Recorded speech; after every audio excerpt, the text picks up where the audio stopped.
Hello, everyone. Just waiting for everyone to connect to audio.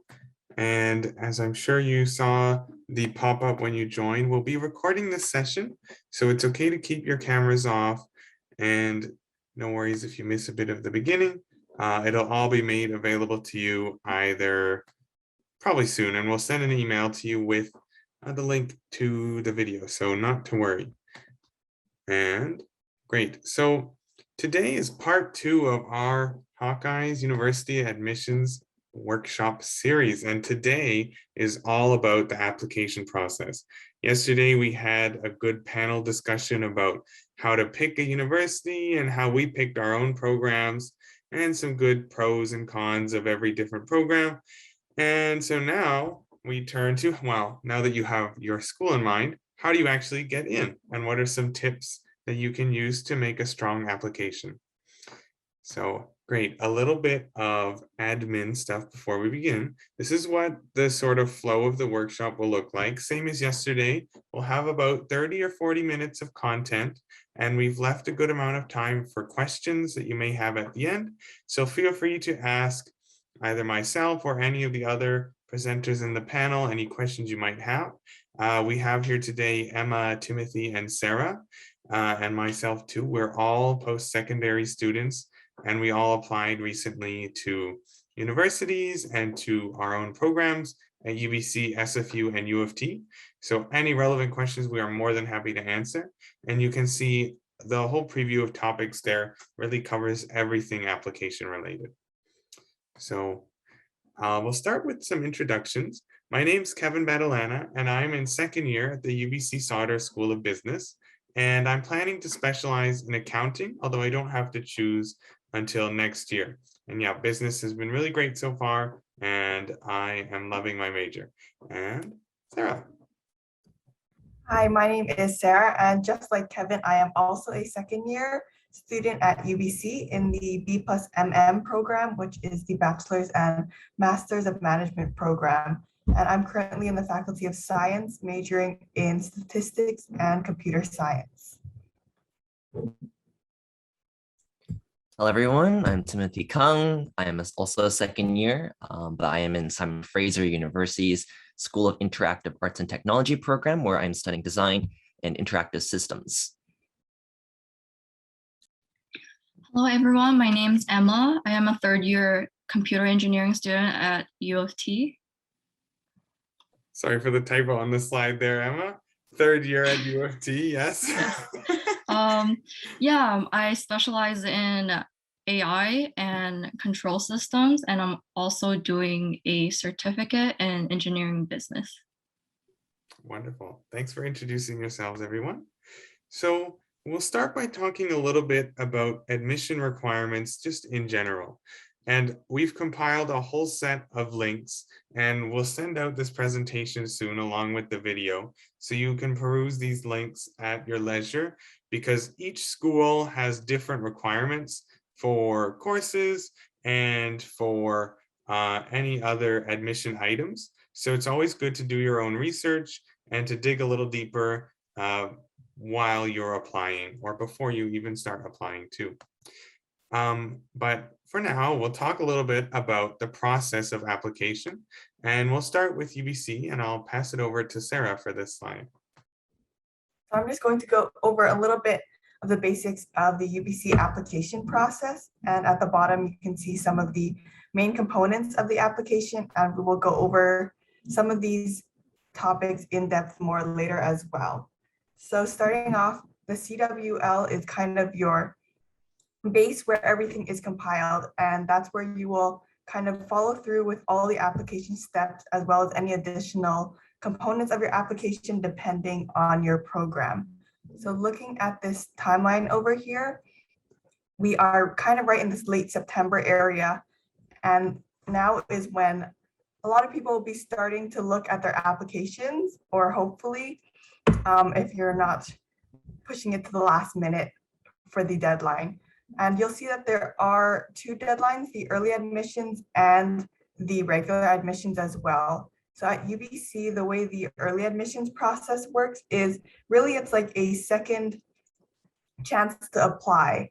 So you submit your application once and you get considered for early admissions. And if you don't get accepted on early admissions, you get put right into the regular admissions pool for another chance to go through the process and get your application reviewed. And then hopefully, if not the first time, the second time your application is considered, you will see your results there. And at UBC, you have the chance to rank 2 faculties to apply to.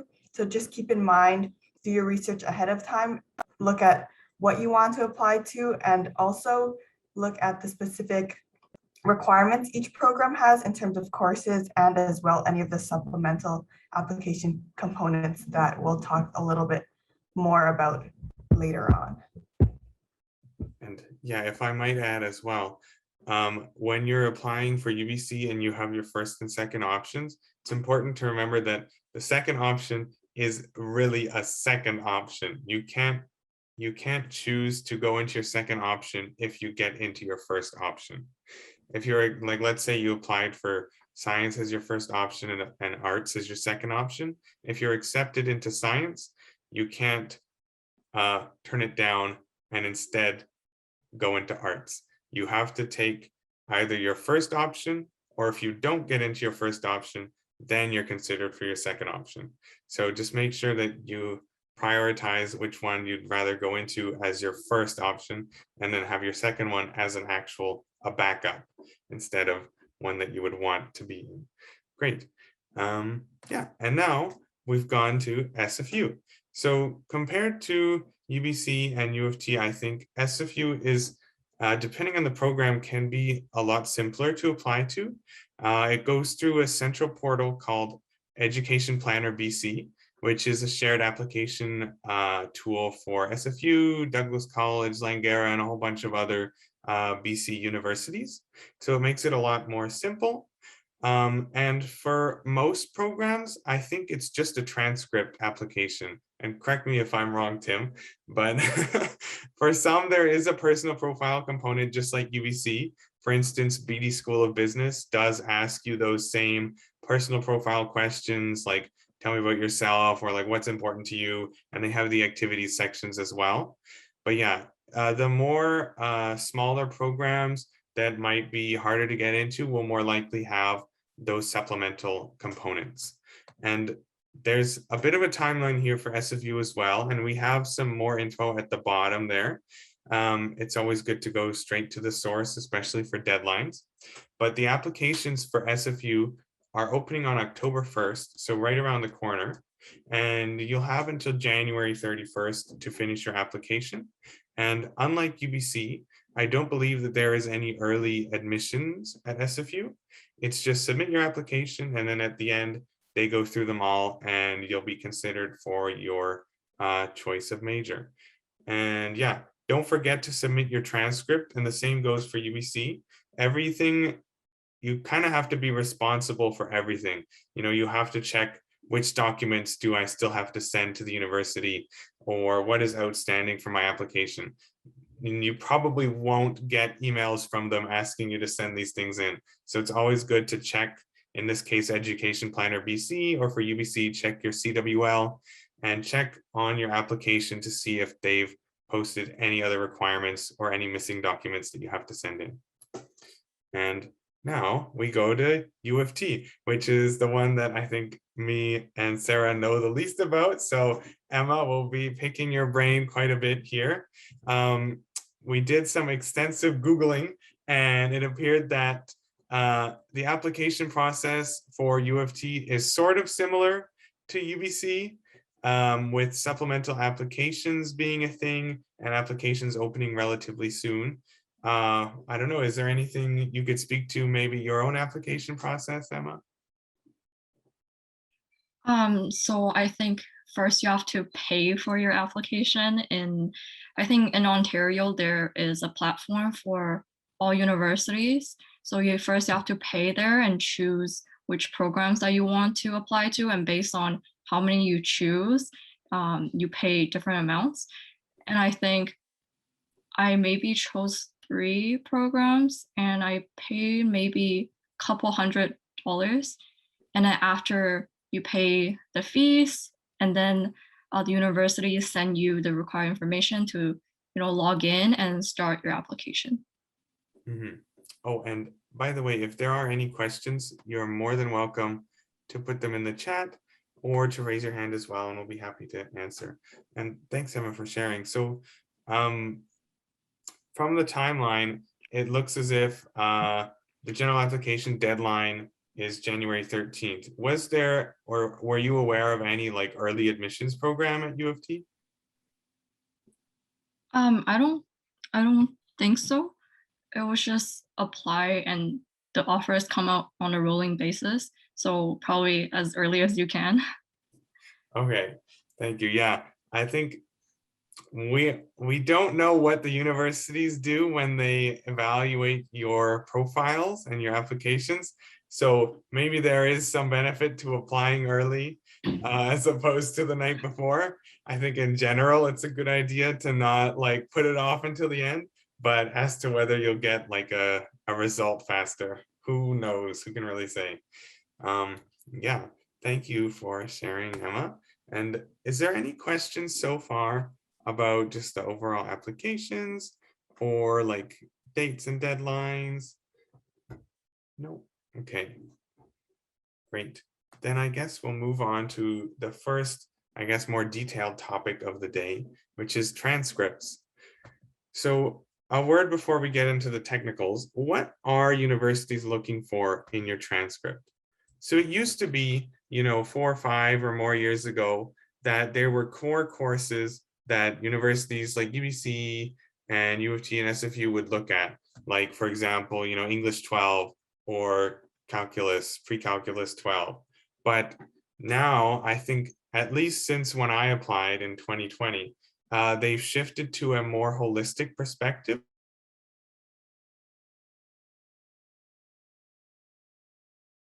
Bit more about SFU, but for UBC, they consider your grades in all your grade 11 and grade 12 courses, the academic courses, that is.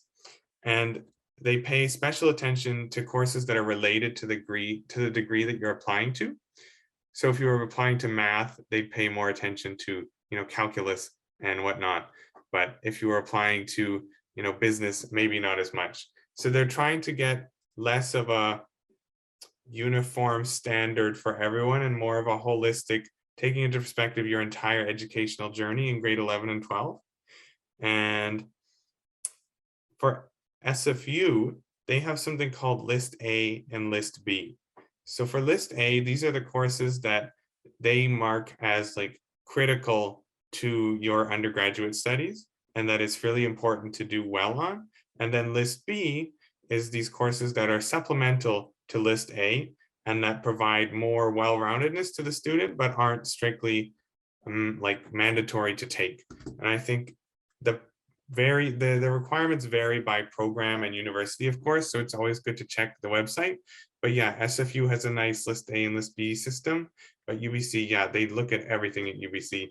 So just remember to think holistically. And I think, Emma, do you know what they look at for UofT, or was there like the similar kind of messaging of look at all your courses now?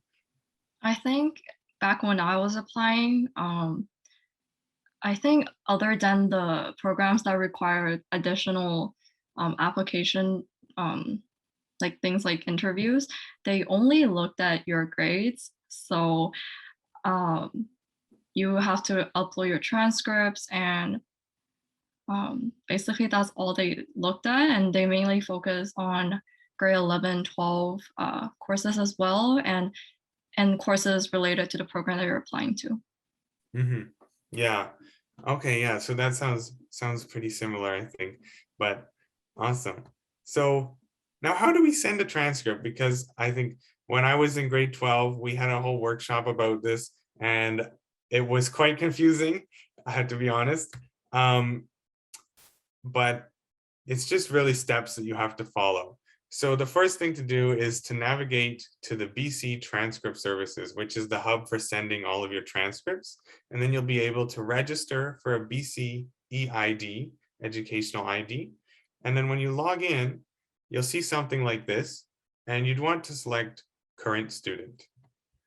And then you're able to go to this menu where you can send or order your transcript. And then you can see here, there's a whole list of different universities. So make sure that you select the one with the right name. I think for UBC, there's sometimes like UBC Okanagan, UBC Vancouver, or they'll have different names for different programs. So just check that you've selected the right university. And then you just select move to list, and you're able to go to the next step, which then will give you a preview of your transcript. And this is what the university will see when you send in your transcript. And I think for mine, it was missing a couple courses that I took in grade 12. So just check your transcript and see, does this match up with what I'm taking in school? And if not, please ask your academic advisor at school, and they can give you more information on, maybe the course is called something different on the official transcript, or maybe they haven't updated it since midterm marks or stuff like that. So yeah, it's always a good idea to check this in detail before you send it. And then you will add the order to your cart, and then you just send it to the university. I think it's free of charge for the first 20 or so transcripts that you send. So you have a good amount of universities that you can apply to there. And if you want a visual step-by-step, we also have links to YouTube videos that will tell you exactly how to do it and give you step-by-step instructions. So this one will tell you how to register for your BCE ID. And then once you've done that, you can watch part 2, and they'll show you how to send the transcript and order it for your university of choice. Any questions so far in the chat, or any hands to be raised? If not, we'll keep going, and feel free to stop us at any point in the workshop. You're more than welcome to ask.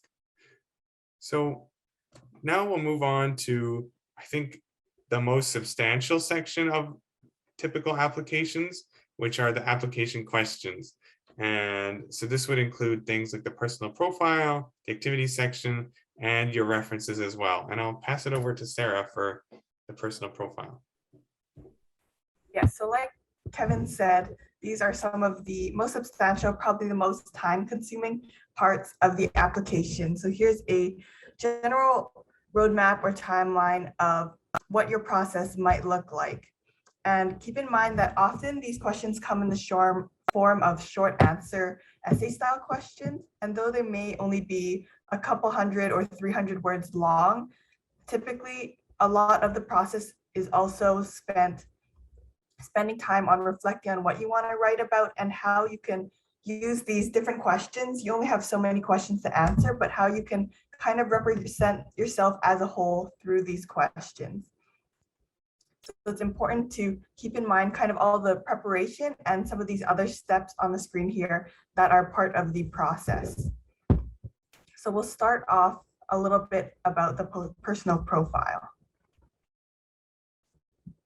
So the personal profile, this might look different depending on the school, and it'll also be only required for certain programs. So like Kevin showed earlier, the transcript, that is something that will be sent off to nearly every school you apply to, whereas the personal profile may not be required depending on your program.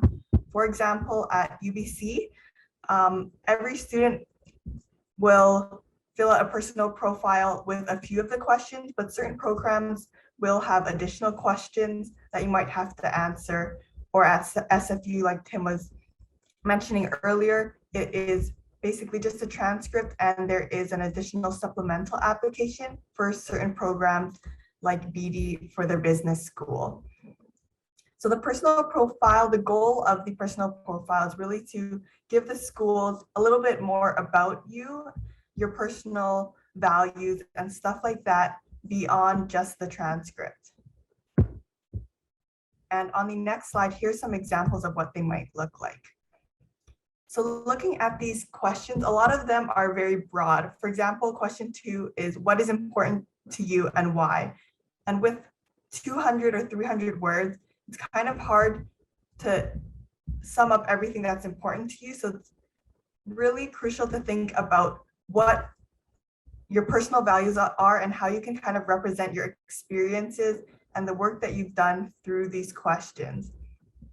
And thinking about how you want to answer that question, it also important to consider some of the big things in your life and how you can have these all represented. For example, if you wanted to talk about maybe a part-time job that you had in high school, you can focus on that in one question, but it might not be the best idea to also use that example in another question, just so that you're giving these schools as much information about you and letting them get to know you as much as possible through these short responses that you're able to provide. Yeah, and if I might add as well, these three are they are the personal profile questions. So for example, the third one is a new addition this year after the pandemic.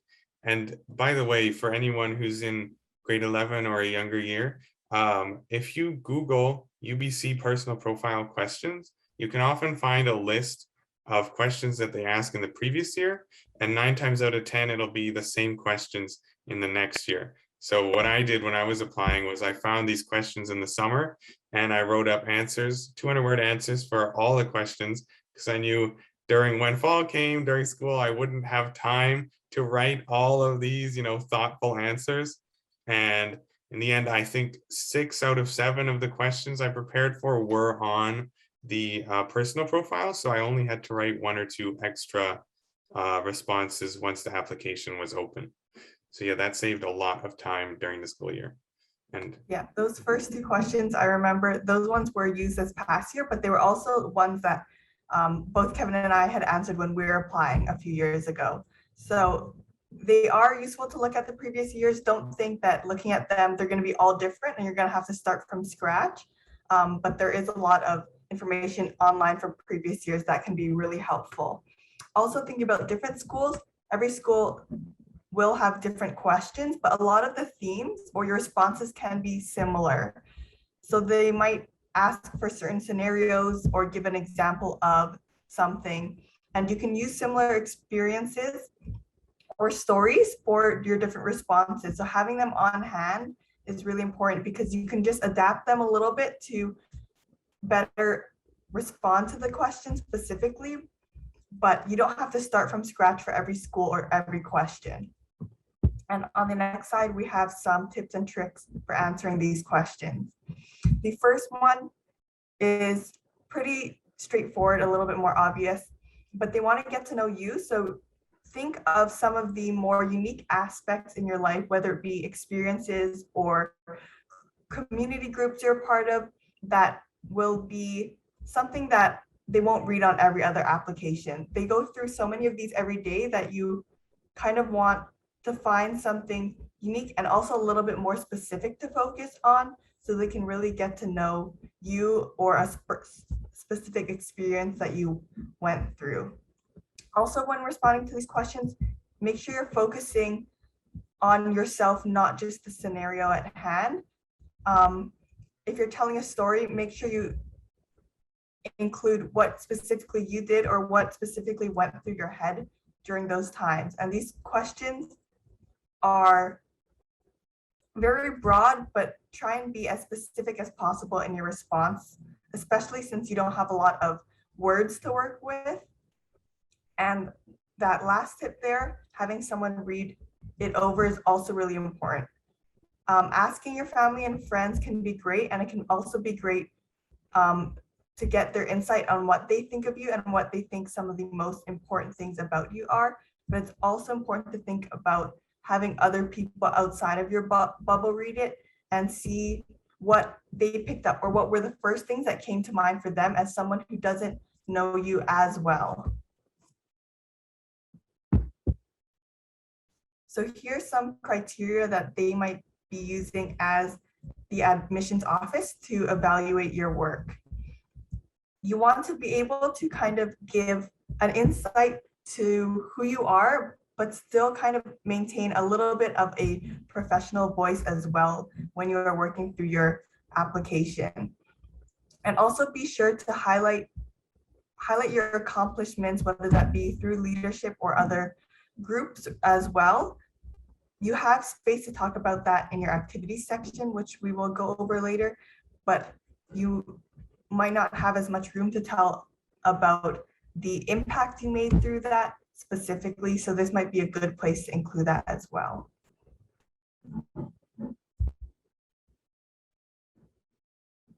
And here are some links that can give you some more tips as well, or walk you through the process, these ones specifically for UBC. Great. Thank you, Sarah. And as Sarah mentioned, we'll go to the activities section now, which is on all UBC applications. Some of the SFU programs have it as well. And Emma, I think you mentioned it was just a transcript for you, or I guess you did supplemental applications too, right? Yeah, for engineering, and I think Ramen Commerce also had their own application. Okay, cool. Yeah. So activities section is pretty common across different universities. And I guess we'll just talk about it a little bit. First of all, what is it? Well, they give you space for around 5 activities. I think it's 5 for UBC, 5 for the SFU programs that require it, and probably 5 for other universities too.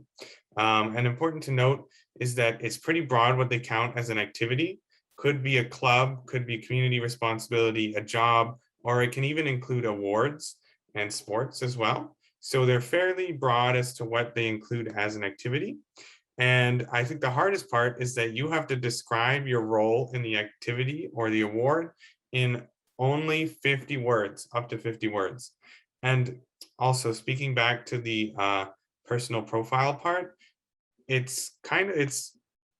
don't know if it changes anything, but it's usually a good idea to use as many of the words in the word limit as possible, as long as it adds value to your response.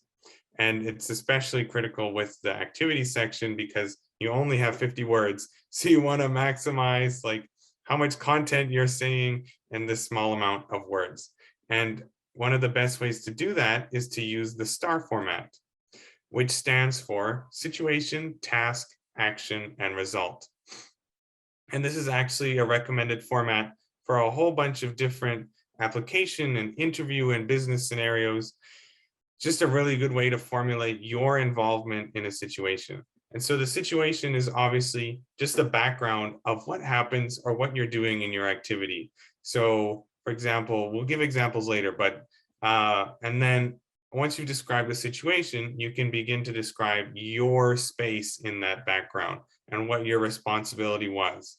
And then you'll talk about your action or what you did in the activity and how you address the responsibility given to you by the task.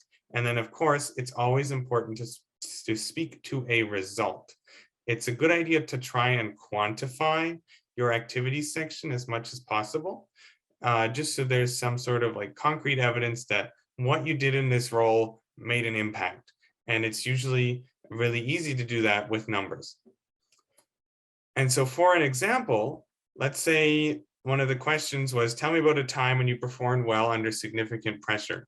Well, for the situation, you could say, at your last job, my coworker quit unexpectedly, and he left me with a portfolio of unfinished products. So that is the situation, the portfolio of unfinished products. And then you can say, I took the initiative to take up the portfolio by myself with no deadline leniency. Taking up the portfolio by yourself is the most important part of that task sentence. And then you can say, I improved my time management skills by developing an Excel schedule for all my deadlines and delegated some minor tasks. You can see that there are action words throughout that sentence, such as improved, developing, delegated. So try and express what you are doing. And then for the result, I was able to complete all projects in the portfolio in 70% of the originally allotted time. And my supervisor recognized my initiative in my performance reviews, and I was given several similar projects after. So you can see there is a number there. They've quantified the achievement, and they've also included feedback from a supervisor or from a person that can speak to their task. It can be hard to include that in 50 words, so it's not strictly necessary, but it can help to illustrate what role you had to get a perspective of a supervisor as well. And yeah, I don't, maybe at home you can practice making a 5 to 10 minutes just to write an activities description, and then you can practice it with a friend or read it out to a friend and ask them to identify what's find the situation, find the action, find the task, and find the result in what you've just told them. So that's a good thing to do before you start writing your application, just to get an idea of, like, how can I think of this activities section? And I would also recommend to do your activities section before you do the rest of your personal profile, just because then that gives you like a base of 5 activities that you can speak to with the rest of your answers. And then the person reading your application can see, oh, this student was talking about their time at, I don't know, graduation council in one of their personal profile questions. And then they'll look down further in your application and they'll see, oh, wonderful, this student explained more about their role in the graduation council. So you're able to link together the 2 aspects of your application in a really positive way. And yeah.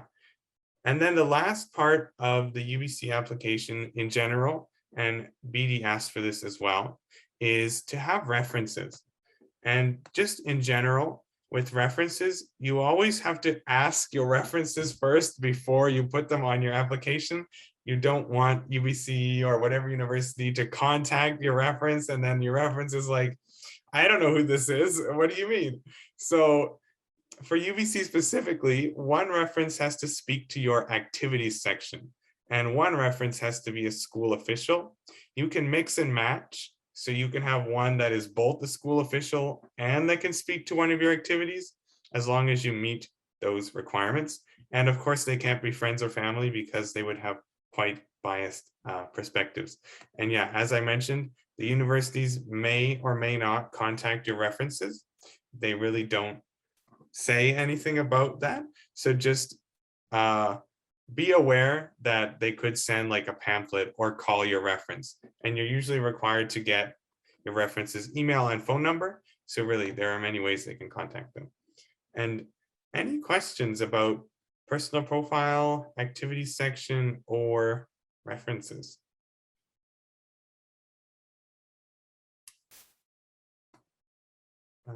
No? All right, then we'll move on to the next section, which is about video interviews and supplemental applications. And I'll pass it off to Sarah for this one.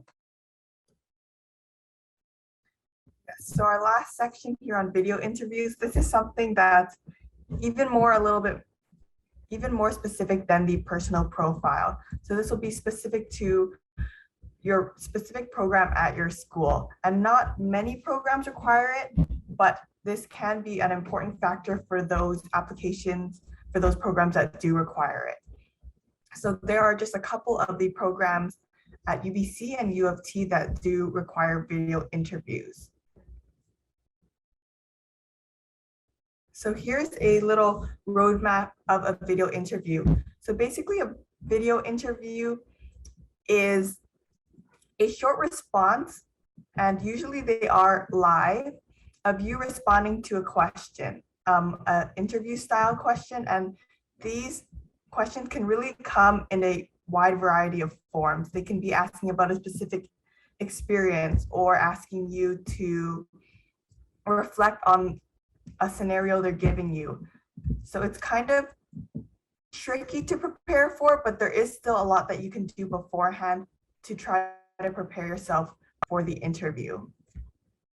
So on here are some things that you can do to prepare beforehand. For example, writing short answer responses, or even practicing and recording yourself. That can be really helpful as well, watching yourself back and looking at what you look like and what you sound like and what your overall response kind of presents to the admissions officer.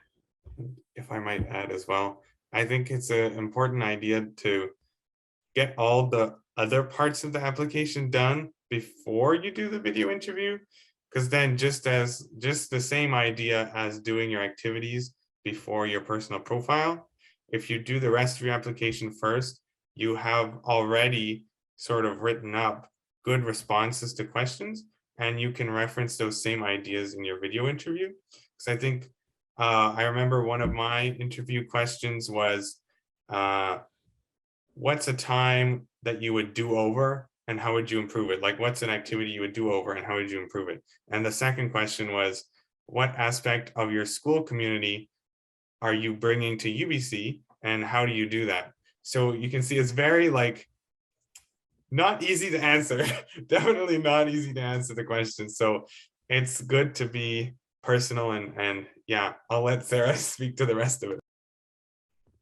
Yeah, for sure. So on the next slides, we'll talk about a little bit what the interview might look like. So this, of course, will depend on the program you're applying to, but usually it'll be 2 to 3 of these interview questions that they will ask you. So they're pretty, like it says, they're pretty broad and they can really ask about anything. So usually it'll be someone kind of asking you a question, or a recorded person asking you a question. It'll give you a very short time to think. So it can kind of be stressful, and then it'll give you a timer, and that is when it will record you and give you your chance to respond.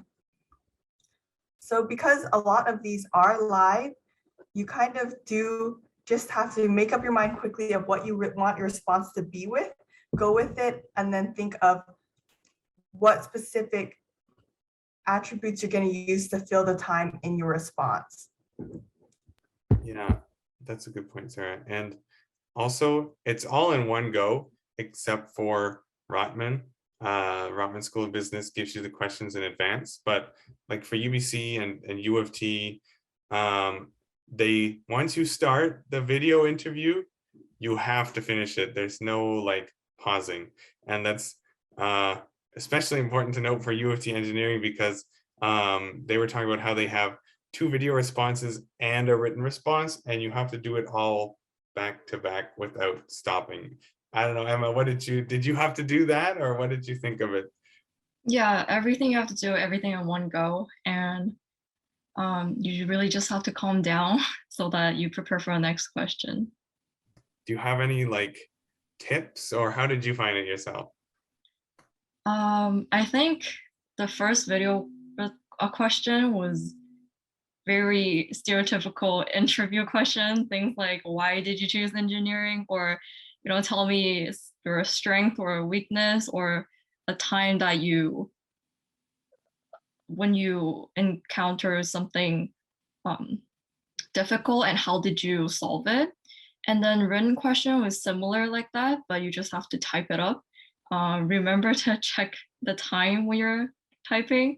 I remember I couldn't even finish my last sentence, but that was okay. And then the last one was about, they'll give you a situation, basically they give you a question. There's no right answer. They just want to see how well you can communicate your thoughts. How's your logic? There's literally no right or wrong answer. They just want to know your process of thinking. Thanks for sharing about that. And yeah, back to Sarah for this one. Yeah, so we talked a little bit about what the format will look like already. So these are kind of the main points, and it will vary. So make sure you know that ahead of time, so you know how much time to expect when you are doing your response. And on the next slide, we have some tips as well.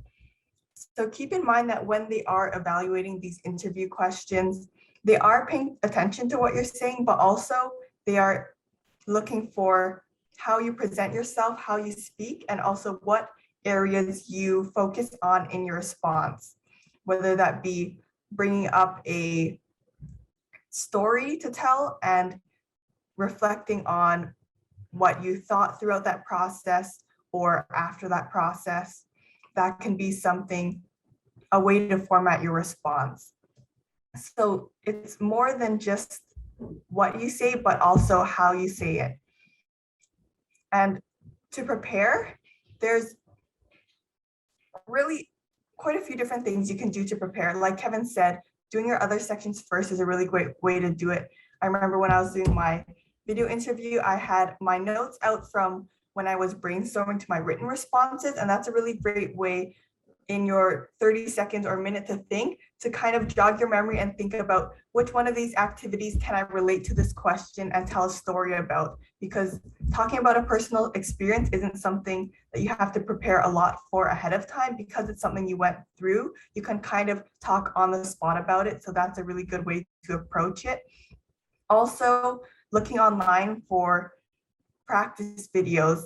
A lot of people will post what questions they've gotten, or you can even see some people will create kind of practice scenarios for you to go through, and it'll replicate the process of someone asking you the question live, and then the timer counting down for you to think, and then counting down for you to respond. So that's a really great way to kind of practice not only responding to a question, but also having the timer going with the little bit of added stress that kind of adds to the whole environment. And while you're doing it, it's really important to just try and calm down as much as possible, but also prepare yourself to just have to think on the spot. And a lot of the time, because they are asking you this question, it'll only repeat it. It'll say it once and then repeat it again. So make sure you pay attention to the question, have a notepad or a sticky note on hand to write down some of the key points of the question, and also in your 30 seconds or minute to think before your response. Try to jot down 1 or 2 main points that you want to cover, and you can even put that on a little sticky note and stick it up on your laptop screen so that you have something to focus on and pay attention to while you're doing your response. And you kind of just have to pick something and go with it. You don't have very much time to change your answer, so just make sure you are able to fill up at least most of the time with that response that you've chosen.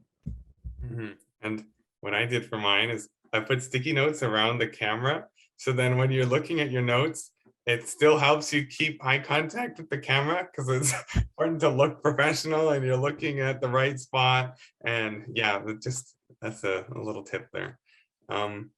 Great, so that brings us to the end of the content portion, and we just wanted to share a little bit about our own Hawkeye's tutoring services, because we know that especially high school courses can be a bit tough sometimes. We offer one-to-one or one-to-group tutoring services for math, English, and science. And as well, we have a one-to-one AP Computer Science program that's available for sign up on our website. So if you ever need any assistance or any advice for these classes or these topics, or you're just curious to learn more about AP Computer Science or any other tech-related courses, you can find more at the link here and on our website as well. And we'll make these slides available afterwards. And yes, we'll stop now for a Q&A, and then we'll announce the winners of our special raffle after any questions. Yes, Aiden. Question about references. I heard some of the students asking teachers to write references for them. Is that different from you writing a teacher as a reference and universities contacting them to confirm?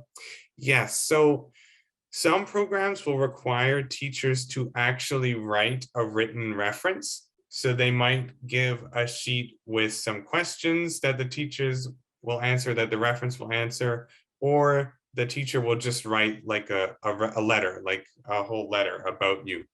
For UBC and SFU, it's just you have to put down their name and their contact information, and then they may or may not send them like reference questions to answer about you. But yeah, it's less common to have a whole letter. I think that's more so something for US universities. Yeah, that's a good question though. Awesome. Any other questions? Can type in the chat or raise your hand. Great. Or I don't know, Sarah, Tim, or Emma, did any of you apply to universities in the US? No? Okay, me neither. All right. I remember you said not to repeat the same examples in different personal profile questions. Can you repeat ones from the activity section? Yes, absolutely. So for the activity section, like let's say you talked about your job, maybe you were on the grad council, and maybe you volunteered somewhere as well. So you would give like a 50-word outline of what you did in that activity. But then for the personal profile, it's usually a more qualitative question. So then you can say, yeah, based on this activity, this helped me learn such and such skill.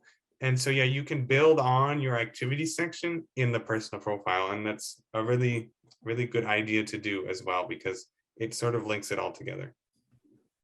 Yes, one thing I'll add to that as well is usually the activity sections are pretty short. So I know the UBC one is only 50 words. The SFU does give you a little bit more space on that one. So because you only have 50 words to talk about one activity or each activity, you're kind of just covering the really bare basics of it. And if you have something, maybe you helped lead an event or you played a more important role in one specific activity, then it might be a really good idea to expand on that further in your personal profile section, where you do have a little bit more space if you can relate it to one of the questions. And related to that too, I think on the UBC application, there's, and I think SFU as well, there's a space for additional comments. So then that they say, you know, you feel free to use this space to tell us more about one or two of your activities specifically. So then that's also another opportunity to elaborate more on an activity that you were particularly involved in. Yeah. Anyone have any other questions?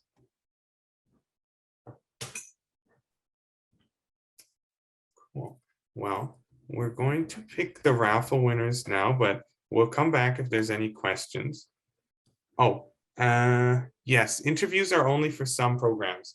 It's for more, I wouldn't say niche, but programs with like more complicated application processes. Sorry, where am I reading? Are grade 11 marks more important than grade 12 marks more important than grade 11? There'd be a higher chance of acceptance if I apply earlier. So I don't think we can say anything definitive. Sarah, what were you gonna say? I was just gonna say I'm not sure on other schools, but I know that because UBC does have early admissions, that does kind of change things, because if you're applying early admissions, they only really have access to your grade 11 marks at that point. So on early admissions, you'll get considered with your grade 11 grades primarily. And then once you get into the regular admission season, that's when they will be able to look at your first term marks from grade 12. So if you think that your grade 11 grades are really strong and you apply for early admissions, that might be a really good chance for you. And if that doesn't end up working out, then you'll be put into the regular pool anyways with your grade 12 marks. Other schools, most of them do happen around the same time as the UBC regular admissions. So by that point, they will probably have access to your first term grade 12 grades, but I don't think we can really say which one they weigh more than the other. Yeah, except for SFU with their List A and List B. List A courses are weighed more heavily, but for UBC, they just say it's a holistic approach and that they look at all of your marks. And as to whether when you apply earlier, we can't really say. We don't know. The universities don't say anything about does earlier mean a higher chance of acceptance. It's just good to get it done, and then it's out of your way and you can focus more on your classes too. Yeah, Lucy, that's a good question.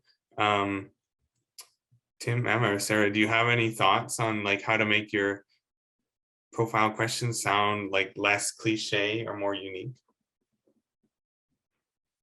I don't know.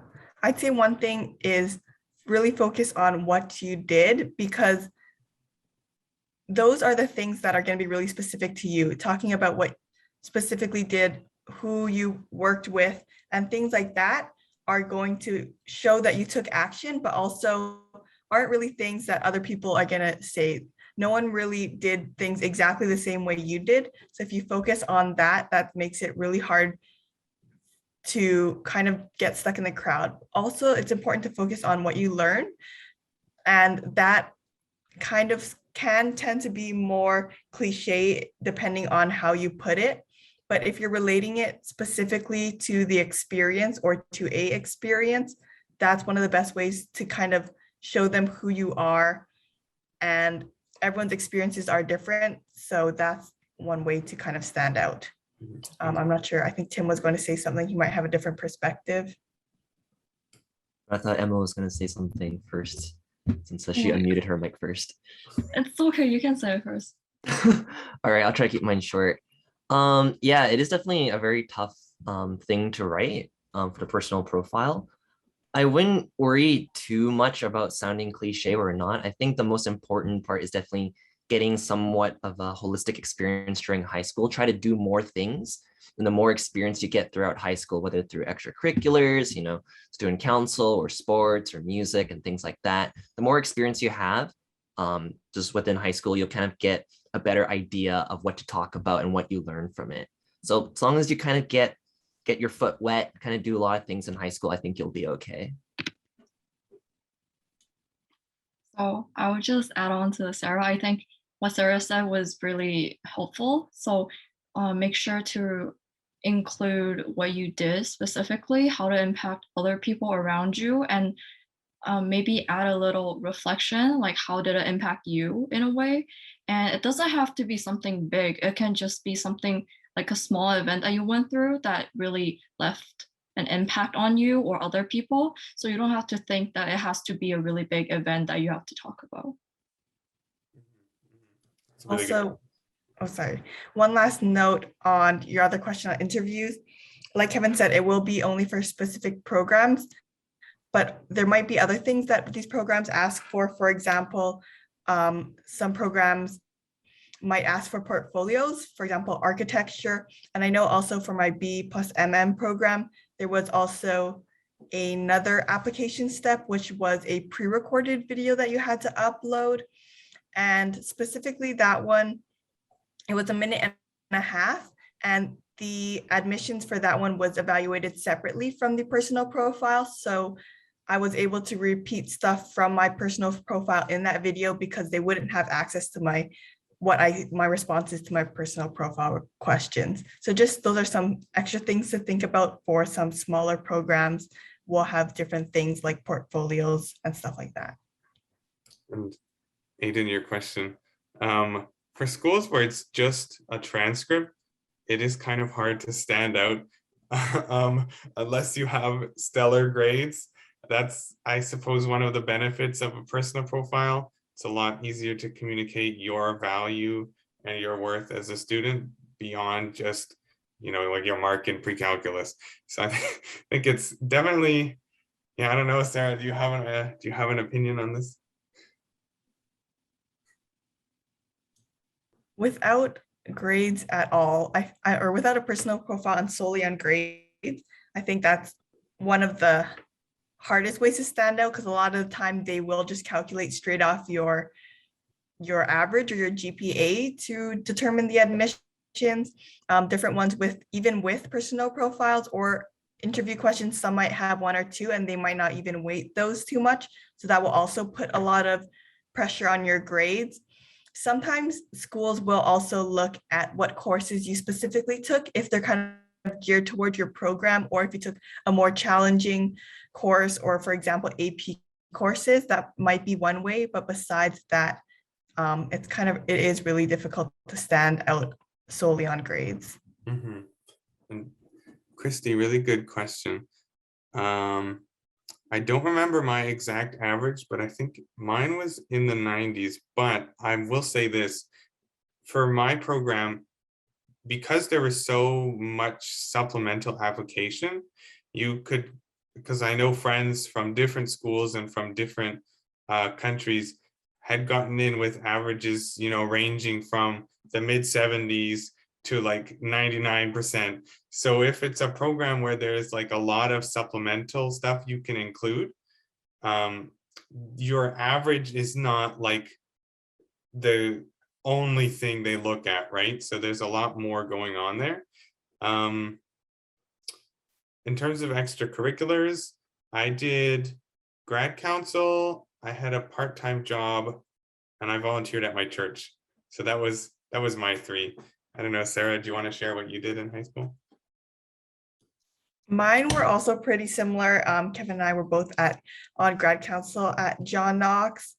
as well. I had some stuff at church and some other jobs and volunteer positions. And when you're choosing them, if you do have more than the allotted number for your application, try and kind of diversify it. So if you don't choose all of them school related, I think I did put one that was sports related as well. So even things like that, if you're in a choir or something like that, try and choose different things to kind of give them idea of who you are, not just give everything church related or school related. Is a good way to pick your activities. Yeah, and can I mention as well, and this kind of addresses Aiden's question that he just asked. There was recently, I think earlier this year, or maybe it was last year, a spreadsheet was released from Ontario universities about how they adjusted the GPA of students from different public schools in Ontario. So don't freak out too much about your average, because sometimes universities will scale down the average if everyone from the school has a really high average, or they might scale it up if everyone in that school is taking like AP courses or IB and their average is significantly lower. So it's more related to, like, I think they're trying to be more related to the people who are applying to that school from your high school. And because the universities are so interconnected, they have access to all of that data. Also keep in mind the size of the program you're applying to. If it's a really big program, for example, or big faculty, for example, UBC Arts, the average will be a lot lower. So if you're just Googling the UBC admissions average, or like the cutoff of what it usually is at the lowest, that will just be for everything. So your specific faculty or program might be different. Really small programs often do have really high averages, but they might also focus more on some of the other aspects like your personal profiles or portfolios and stuff like that. And maybe Tim and Emma, you can quickly answer, like, what were you up to in high school? What were your activities? I'll go Emma first this time. So I did a lot of volunteering back in high school. I think I had total of more than a couple hundred hours of volunteering. I had a part-time job. I was leading a bunch of clubs at school. I was also in band. I was on a robotics team, and we went to provincials and things like that. What else? Oh, I went to this competition, creative problem solving competition, and our team made it to world finals. So we went to the States for finals competition. I did other music stuff, and I did tutoring, peer tutoring. Yeah, I had a lot of stuff going on in high school. But I say for UofT engineering, there is like unlimited space that you can add as many as you want. So they actually really care about your experience. Because I know one of my friend, maybe his grades weren't super high, but he was a keyboard designer. He built computers. He as a student was teaching a robotics course in his high school, which was very impressive. So it really doesn't, there's no set not GPA, percentage grade that you need to get to. If there is an other application, your experiences really do help. And yeah, it's kind of crazy how busy you are in grade 12, especially. You kind of forget about that once you're in university. Tim, what were you up to? I don't think I was as much as Emma, let's say, but also started a whole bunch of clubs in high school. I think I helped Sarah initiate a volunteer club. I also was in charge of the writers club in high school. Also did some writing competitions, and I was in a writing contest. So I did some of that for my extracurriculars. Also did a lot of volunteer stuff outside of school. I was part of the ACSE8, Asian Canadian Special Events Association. So I helped out with festival setups and things like that. And also I was in charge of AV. I did all the chapel setup and all that during high school as well. Mhm. Thank you for sharing. And we are sort of out of time, so I'll just quickly answer Lucy's question. I think when I was applying, I think the sort of rule of thumb was if your average changes by a letter grade, that's not a good sign. So from when you get accepted to your final transcript submission, as long as your average doesn't change by like 4 or 5% in the downward direction, you're probably fine. Yeah, I mean, just try and keep the same letter grade average. Like if you applied with an A, try and keep an A for your final transcript, but they really don't say how much is too much of a difference between your final transcript and your application transcript, but try to be a bit consistent. Yeah. And then the results, some of my friends got it as early as February. Some of my other friends got them in July. So it really depends. But yeah, so don't like be disheartened if your friends get their admission before you, or if it's May and you're like, when are they going to get back to me? They will get back to you. So don't worry about that.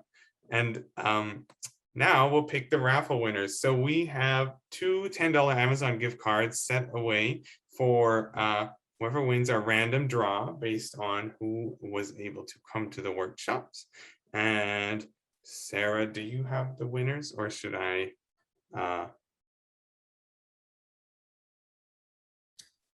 I have not done them. You can do them right now. Okay, I will stop sharing and let's do it. 1 second. So our first winner is going to be Lily Liu. Wonderful. I think she was here for the first session, so that's good to hear. And the second winner is going to be Lucy Peng. So congratulations, you guys. We'll reach out via email for how to get the gift card. But yeah, thank you so much, everyone, for coming. If you have any other questions, feel free to email it to us. We're more than happy to answer, and we'll be sending the recording your way as well. So awesome. Thank you so much, everyone, for coming.